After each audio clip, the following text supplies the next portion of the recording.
പ്രധാനപ്പെട്ട വാർത്തയിലേക്കാണ്. CPIM-ലേക്കെന്ന അഭ്യൂഹം തള്ളി ശശി തരൂർ. പറയാനുള്ളത് പാർട്ടി നേതൃത്വത്തോട് നേരിട്ട് പറയും, അതിനുള്ള അവസരം വരുമെന്നും വിശ്വസിക്കുന്നു. ദുബൈയിലെ ചർച്ച മാധ്യമങ്ങൾ സൃഷ്ടിച്ചതാണെന്നും ശശി തരൂർ MP പറഞ്ഞു. താൻ CPIM-ലേക്കെന്ന അഭ്യൂഹം തള്ളിയിരിക്കുകയാണ് ശശി തരൂർ.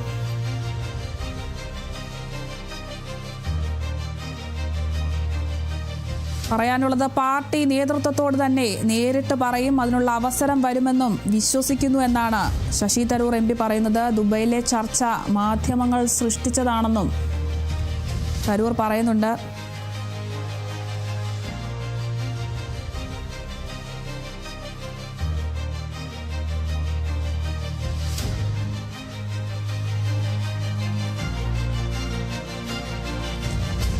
CPIM-ലേക്കെന്ന അഭ്യൂഹം തള്ളിയിരിക്കുകയാണ് ശശി തരൂർ MP.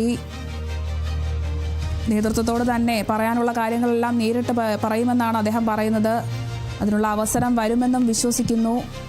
ദുബൈയിലെ ചർച്ച മാധ്യമങ്ങൾ സൃഷ്ടിച്ച ഒരു വാർത്തയാണെന്നും ശശി തരൂർ MP പറയുന്നുണ്ട്.